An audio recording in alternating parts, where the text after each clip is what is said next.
Assalamualaikum warahmatullahi wabarakatuh. Assalatu wassalamu ala asrofil anbiya'i wal mursalin wa ala alihi wa sahbihi ajma'in amma ba'du. Yang terhormat Ibu Rizka Kusmanal Mala MPDI selaku dosen pengampu mata kuliah Sejarah Peradaban Islam, dan tak lupa kepada teman-temanku yang kami sayangi. Di sini kami dari kelompok 12 akan sedikit mempresentasikan mengenai ajaran besar tasawuf di Indonesia dan dampak pengaruhnya terhadap masyarakat di Indonesia. Sejarah perkembangan ilmu tasawuf di Indonesia. Ilmu tasawuf adalah ilmu yang mempelajari tentang menyucikan jiwa, menjernihkan akhlak, dan membangun lahir batin yang kuat guna memperoleh kebahagiaan yang abadi. Merujuk pada perkembangan ilmu tasawuf di Indonesia, hal ini tidak dapat dilepaskan kaitannya dengan peran pelajar Indonesia yang menuntut ilmu di Timur Tengah, terutama di Arab. Hal ini turut mempengaruhi kemurnian ajaran Islam dari gerakan pembaruan atau ijtihad. Beberapa pelajar Indonesia yang pada saat itu menuntut ilmu di Timur Tengah adalah Syekh Muhammad bin Abdul Wahab, Nuruddin Ar-Raniri, Abdul Rauf As-Singkili, dan Muhammad Yusuf Al-Makassari. Namun, tidak semua orang yang pulang dari menuntut ilmu di Timur Tengah dapat membawa ajaran baru dan masuk dalam ajaran ilmu tasawuf. Salah satu yang tidak bisa masuk ke dalamnya ialah Ahmad bin Khatib bin Abdul Latif Al-Minangkabawi. Beliau adalah salah satu tokoh yang tidak memiliki pengaruh di ajaran Thariqat dan beranggapan bahwa haram menghadirkan guru ketika beribadah sebagaimana banyak dilaksanakan oleh Thariqat An-Naqsabandiyah. Saya di sini akan menjelaskan sedikit tentang tokoh-tokoh tasawuf yang ada di Indonesia. Untuk yang pertama, biografi singkat Syekh Hamzah Al-Fansuri. Hamzah Al-Fansuri lahir di Sumatera Utara. Tokoh ini menganut paham wadah al-wujud yang dicetuskan Ibnu Arabi. Ia juga dikenal sebagai penyair pertama yang memperkenalkan syair ke dalam sastra Melayu. Karya tulis Al-Fansuri dapat dikatakan sebagai peletak dasar peranan bahasa Melayu sebagai bahasa keempat di dunia. Selanjutnya, ajaran-ajaran tasawufnya. Pemikiran Hamzah Al-Fansuri tentang tasawufnya banyak dipengaruhi oleh Ibnu Arabi dalam paham wadah al-wujudnya. Sebagai seorang sufi, ia mengajarkan bahwa Tuhan lebih dekat daripada leher manusia sendiri. Tuhan juga tidak bertempat, sekalipun sering dikatakan bahwa Dia ada di mana-mana.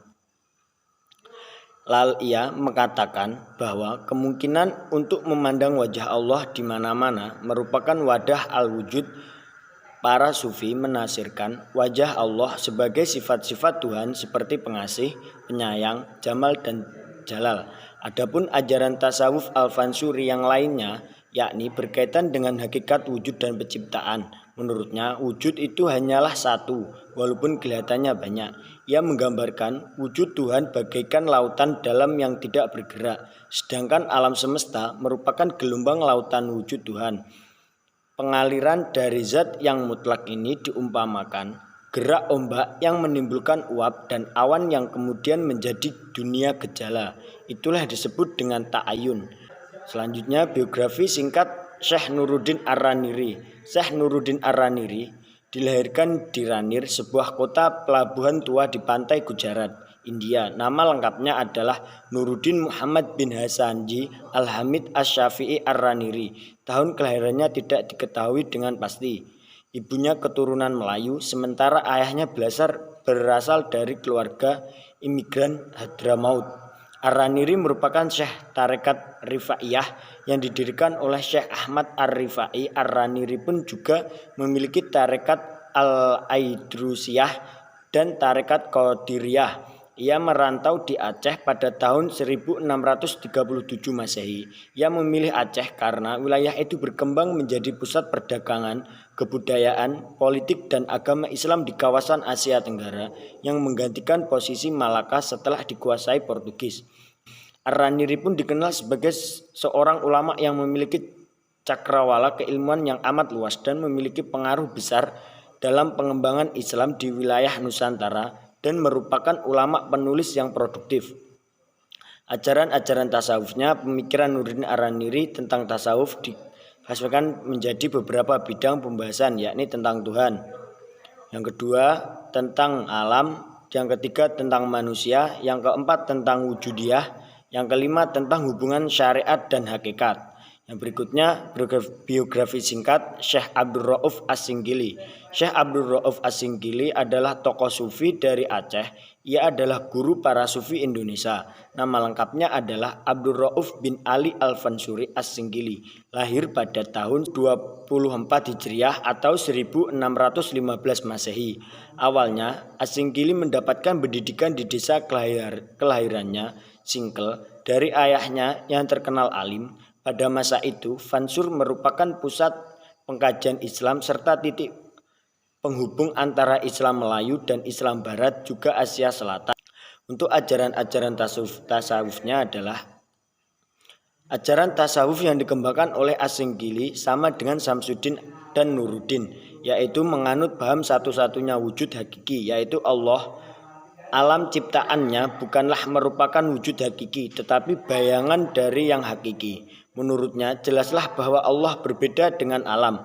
Walaupun demikian, antara bayangan dan yang memancarkan bayangan tentu memiliki keserupaan. Dengan demikian, sifat-sifat manusia adalah bayangan-bayangan Allah seperti yang hidup, yang tahu, dan yang melihat. Untuk yang selanjutnya, biografi singkat Syekh Nawawi Al-Bantani. Syekh Nawawi Al-Bantani lahir di desa Tanara, kecamatan Tirtayasa, Kabupaten Serang, Banten, Provinsi Banten pada tahun 1230 Hijriah atau 1814 Masehi. Al-Bantani merupakan putra kedua dari Kyai Haji Umar, ulama yang memimpin masjid dan pendidikan Islam atau pesantren di Tanara. Kyai Haji Umar adalah keturunan dari Maulana Malik Hasanuddin, Sultan Banten yang pertama. Al-Bantani merupakan keturunan ke-12 dari Maulana Syarif Hidayatullah atau Sunan Gunung Jati. Sementara itu, Maulana Syarif Hidayatullah merupakan keturunan dari Maulana Hasanuddin yang bernama Pangeran Sunyararas atau Tajul Arsy. Untuk ajaran-ajaran tasawufnya, sebagaimana Syekh Ahmad Khatib Sambas Nawawi adalah penganut tasawuf Al-Ghazali. Ia menyarankan ke masyarakat untuk mengikuti salah satu tasawuf seperti Imam Said bin Muhammad Abu Qasim Al-Junaidi. Dalam dimensi sosiokultural, Al-Bantani dan Al-Ghazali sangat dihormati oleh komunitas pesantren. Buku-bukunya sangat bermanfaat dalam masyarakat ini. Praktik-praktik tarekat berkembang pesat. Andaikan hipotesis dapat dipercaya, komunitas pesantren yang secara historis dan ideologis mengedepankan perkembangan tarekat tidak akan melupakan nama Al-Bantani. Terbukti bahwa pada akhir abad di Jawa terlihat adanya kemajuan tasawuf, khususnya tarekat Qadiriyah wa Naqsabandiyah. Al-Bantani menekankan dengan khusus kepada individu sebagai makhluk yang membutuhkan petunjuk dari Tuhan. Ia menyatakan bahwa banyak orang yang merusak keimanan dengan ucapan yang tidak. Kehidupan masyarakat saat ini tampaknya tumbuh dan berkembang sifat-sifat materialistik dan hedonisme. Gejala yang ditandai dengan menjadikan materi sebagai tolak ukur untuk mencapai kesuksesan dan kebahagiaan. Masyarakat berlomba-lomba mencari dan mendapatkan materi sebanyak-banyaknya. Ilmu tasawuf dalam masyarakat modern memiliki pengaruh yang signifikan dalam menyelesaikan permasalahan dan penyakit sosial yang ada. Amalan yang terdapat dalam ajaran tasawuf akan membimbing seseorang dalam mengarungi kehidupan dunia menjadi manusia yang arif dan profesional dalam kehidupan bermasyarakat dan memberikan nilai-nilai spiritual dan sosial yang jelas. Tentu ajaran yang ditawarkan untuk membersihkan jiwa dan penyakit sosial tersebut dalam ajaran ilmu tasawuf dapat dilakukan melalui 3 tahapan, yaitu tahalli, Tahalli yaitu membersihkan diri dari sifat-sifat tercela, dari maksiat lahir dan batin yang mengotori hati manusia, seperti iri dan dengki, buruk sangka, membanggakan diri, pamer, pemarah, dan sifat-sifat tercela yang lain. Yang kedua yaitu tahalli. Tahalli yaitu mensucikan atau melepaskan diri dengan sifat-sifat terpuji, dengan taat lahir dan batin. Yang ketiga yaitu tajalli, terungkapnya nur gaib untuk hati. Ajaran tasawuf perlu diaplikasikan dalam seluruh aspek kehidupan masyarakat modern, aspek ekonomi, sosial, politik, kebudayaan, dan lain sebagainya. Dengan menerapkan ajaran tasawuf secara proporsional dan menerapkan prinsip-prinsip moral Islam, maka akan terwujud kepribadian manusia utama yang mampu menjadi masyarakat dan bangsa yang baik dan bermanfaat.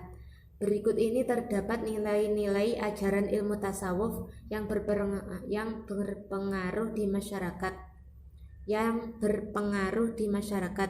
Yang pertama yaitu ajaran taqarrub ilallah atau mendekatkan diri kepada Allah dengan Tuhan secara langsung dengan penuh kesadaran. Pendekatan kepada Allah ini antara lain dilakukan dengan kontemplasi, melepaskan diri dari jeratan dunia yang selalu berubah dan bersifat sementara ini.